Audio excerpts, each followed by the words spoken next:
Novos fatos relacionados ao porteiro que mencionou o presidente Jair Bolsonaro em depoimento sobre o assassinato da vereadora Marielle Franco e do motorista Anderson Gomes. O Ministério Público pode convocar novamente o porteiro a dar esclarecimentos.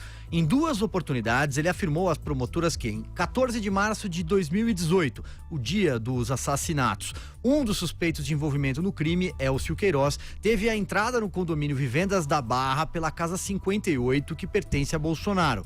De acordo com o Ministério Público, o porteiro mentiu que o acesso foi liberado por seu Jair, teria sido a expressão, se referindo evidentemente ao presidente da República, que na época era deputado federal e estava em Brasília, na Câmara. Outra informação importante, segundo o Globo, o depoimento desse porteiro à Polícia Civil foi filmado. O jornal também diz que, aspas, a polícia ainda não periciou a voz desse porteiro com a de outro porteiro que surgiu num áudio divulgado por Carlos Bolsonaro, filho do presidente e vereador no Rio de Janeiro. Documentos do inquérito mostram que a Polícia Civil do Rio possui há 1 ano as planilhas com os registros de entrada de visitantes do condomínio. Segundo o jornal Folha de São Paulo, esses papéis contradizem recente versão do Ministério Público do Rio, segundo a qual o órgão só teve acesso aos documentos no dia 5 de outubro passado, agora. Aliás, o Instituto Anjos da Liberdade, ONG suspeita de ligação com o PCC e o Comando Vermelho, pediu ao Supremo Tribunal Federal que inclua o porteiro do condomínio de Bolsonaro em programa de proteção à testemunha. A ação foi encaminhada para a relatoria do ministro Alexandre de Moraes do Supremo. Começo com você, Bruno Garchagin. Pois é, falando em Nelson Rodrigues, eu já citei, é a terceira vez que eu cito Nelson Rodrigues, isso parece muito bem uma peça de teatro, né? Que vai se desenrolando. Tem todos os elementos ali, crime, tem envolvimento de policial, e agora essa história de um dos criminosos, né? Que entrou no condomínio, que... Faltou sexo, né, Bruno? Mas isso talvez tenha, Zé Maria, a gente é que não sabe ainda.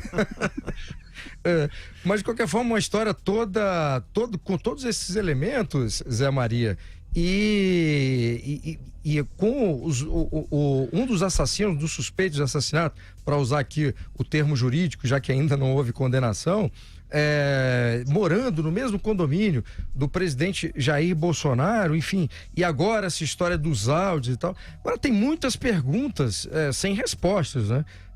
Primeiro, se os áudios foram ou não adulterados, esses áudios que foram tornados públicos, por que os áudios não foram periciados, se o porteiro mentiu, foi coagido ou se enganou, essa hipótese do se enganou é um tanto absurda, mas vamos considerá-la também. Essa informação de hoje, porque o Ministério Público do Rio de Janeiro disse que só teve acesso aos registros de entrada dos visitantes do condomínio em 5 de outubro, sendo que o documento do inquérito mostraria que a polícia já teria esses registros há 1 ano, né? Sem termos acesso ao inquérito, fica difícil fazer algumas considerações e comentários mais precisos, baseados apenas na reportagem publicada pela Folha de São Paulo. De qualquer maneira, são questões ainda em aberto que o Ministério Público e a polícia terão que investigar e fornecer respostas. Sua leitura, Zé Maria Trindade. Olha, eu acho esse processo tudo muito esquisito, porque a intenção aí é investigar a morte de Marielle. Eu não sei por que, de repente, o principal assunto é o presidente Jair Bolsonaro e a família dele. Não tem nada a ver, não justifica. Eu não entendo o porquê da investigação lá, do Ministério Público e da própria polícia, não tenha requisitado através da justiça, não pode chegar lá e buscar, mas pode requisitar, a máquina, o computador que faz os registros de visitas no condomínio. Pode ter sido uma coincidência dos acusados de matar Marielle morarem no mesmo condomínio. Eu estive por 2 vezes nesse condomínio para fazer uma entrevista com o presidente Jair Bolsonaro. É uma segurança bem forte, há um acompanhamento. Quem sai da portaria principal desce e há um acompanhamento de para onde você vai, não simplesmente entra, como em outros condomínios que você se identifica na entrada e fica solto, né?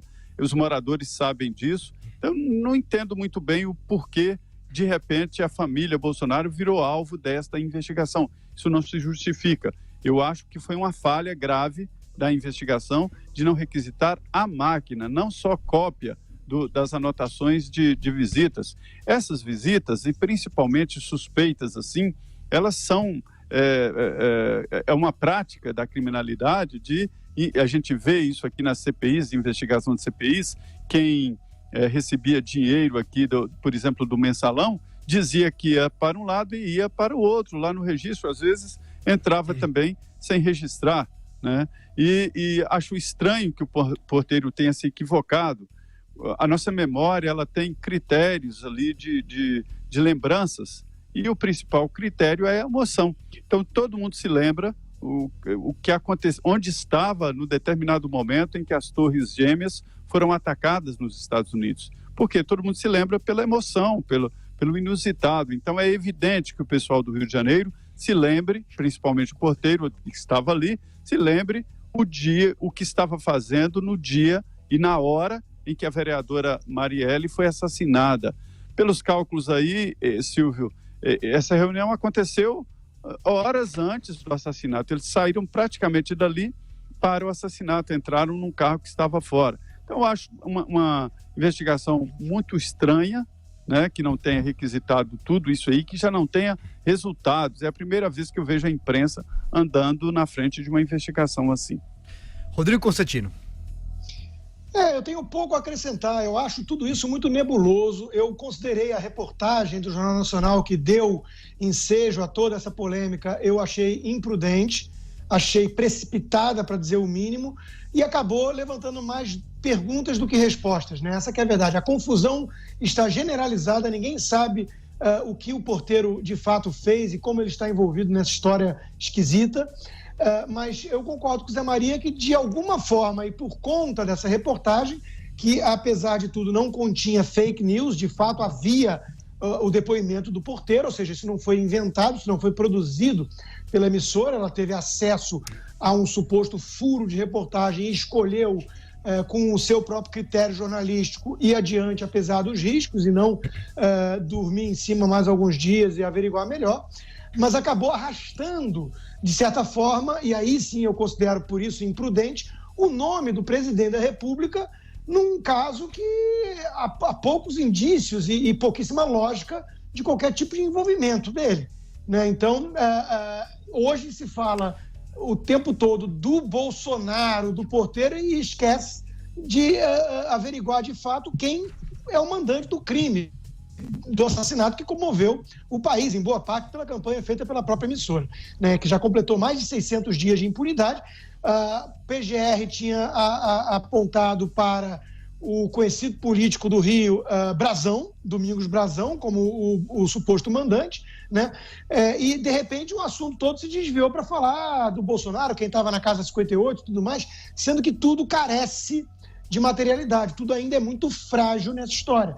Então, é óbvio que eu acho que tem que ir adiante nas investigações, isso é óbvio, é o óbvio ululante, para dizer o mínimo, né? Surgiram questões novas e o brasileiro está curioso, e mais do que curioso, ele tem o direito de ir a fundo e obter todas essas respostas, mas a gente não pode perder o foco, né? O foco principal.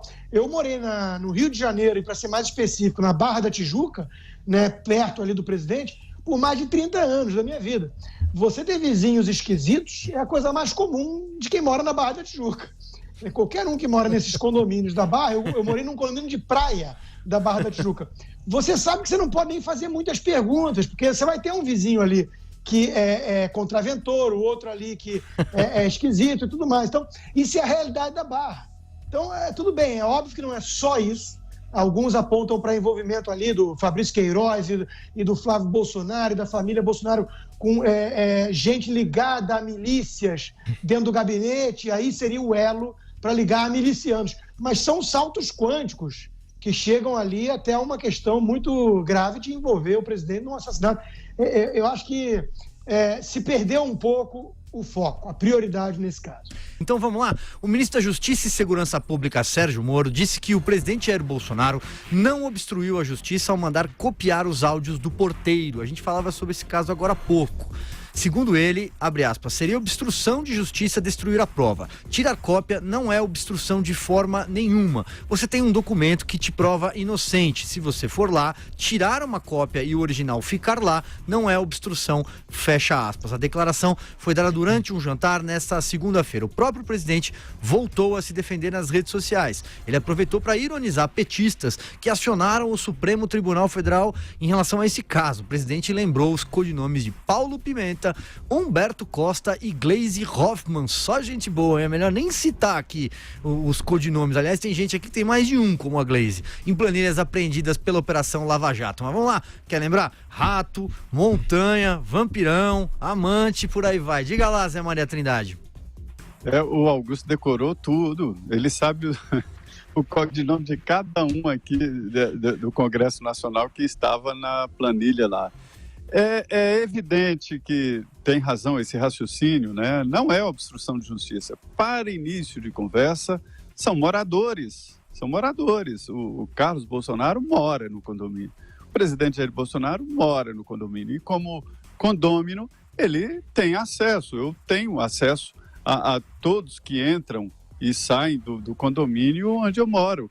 E vejo lá que isso tem sido usado com muita constância, inclusive com relação a causas trabalhistas, para mostrar ao juiz que horas que chega e que horas que sai um empregado, porque é obrigado a registrar lá no condomínio. Isso é normal, isso é usual. Ele mora lá e tem esse direito de chegar lá e olhar. E se não morasse, ele teria também o direito de se defender e de apresentar provas. As pessoas têm que provar a inocência e vão atrás de dados. Agora, seria obstrução se ele tivesse colocado fogo no computador, se ele tivesse levado o computador para casa ou apagado dados. Aí seria, sim, obstrução de justiça. Mas isso não aconteceu. É, mais uma vez, uma tentativa de jogar nesse bolo louco aí de um assassinato de uma vereadora, o presidente, que não tem nada a ver com isso, não tem nenhuma relação, e o insistente nisso é que fica implícita a acusação. E uma acusação implícita é difícil ou impossível, eu diria, de se defender, que é isso que o Constantino falou. É uma tentativa de ligação da família do presidente com as milícias no Rio de Janeiro, né? É uma acusação implícita, porque quando alguém acusa, ele se responsabiliza pela acusação e também é obrigado a comprovar na justiça. E fazendo essa história que lá em Minas se chama de levar gato para dar banho, né? Fica implícito, fica achando que não dá chance à defesa. Isso se chama covardia.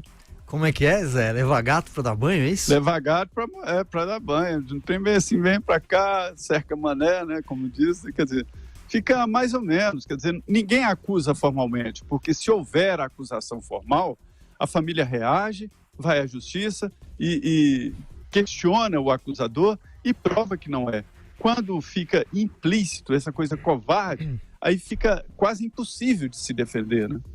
A mineirice de Zé Maria Trindade. Para a gente esgotar o assunto, o deputado Marcos Feliciano, do Podemos, diz que vai protocolar uma notícia-crime na Procuradoria-Geral da República contra o trio petista, esse que eu citei agora há pouco, por denunciação caluniosa. Segundo ele, Gleisi, Paulo Pimenta e Humberto Costa cometeram crime ao acusar o presidente Jair Bolsonaro e o vereador Carlos Bolsonaro, filho do presidente, de obstrução de justiça por acessarem a gravação da portaria. Os três também acusaram o ministro da Justiça, olha só, Sérgio Moro, por omissão criminosa. Que beleza esse trio petista. Constantino, para esgotar o assunto, vai lá. Olha, eu concordo com o Zé, quer dizer, isso é tão absurdo, né, que mostra e denota o desespero da esquerda, né, da oposição. O senador Randolfo Rodrigues chegou a falar naquela CPI que virou um circo lá, né, de fake news, chegou a falar para o deputado Alexandre Frota, quando este revelou que o presidente pegou no braço dele uma certa hora e falou: pô, Alexandre, eu quero continuar transando com você, né, não, para de falar certas coisas. Ele queria usar essa declaração como sinônimo de que houve uma tentativa de obstrução de justiça. Veja como banalizaram a expressão, né? Então, denota desespero. Quer dizer, o sujeito vai no seu próprio condomínio, consegue acesso àquilo que todo morador tem e isso vira obstrução de justiça. Não faz mais sentido, as palavras perderam sentido na boca da esquerda que quer, de fato, insinuar que tem alguma ligação entre o presidente e esse assassinato. Agora, veja, não há nada de concreto e por isso eles não têm coragem de fazer uma denúncia objetiva, estou com o Zé Maria nisso, em relação ao Bolsonaro ou Marielle. Por outro lado, e aí é um assunto que você, Silvio, conhece melhor que todos nós aqui, porque você tem um livro excelente sobre o assunto, o caso da morte, que também ficou ali um cadáver insepulto muito tempo e ainda está, na minha opinião, do Celso Daniel, naquele escândalo todo lá dos primórdios das corrupções petistas e tudo mais. O Marcos Valério, que é um comparsa da turma, no mensalão e tudo, denuncia, pode ser que esteja interessado só em redução de pena, em delação, pode ser, mas ele denuncia, é muito mais palpável e concreto, né, que pagou a um chantagista, e de fato há a comprovação do pagamento em si, pagou um chantagista que estava ameaçando colocar a boca no trombone, implicando o nome de Luiz Inácio Lula da Silva no assassinato de Celso Daniel. Isso não mereceu tanta importância, seja da grande imprensa, seja desses todos que estão agora horrorizados com as possibilidades de falar no caso Marielle, no presidente, nas milícias e tudo mais, afetando muita virtude e senso de justiça, enquanto que nesse caso, nesse assunto, passaram batido. Então veja o duplo padrão e veja a hipocrisia dessa turma que, repito, chama de obstrução de justiça agora. Alguém virar e falar, pô, para de falar isso, pelo amor de Deus. Conheço alguém, Constantino, que conhece aí um pouco desse caso Celso Daniel. Um dia eu te conto, tá bom?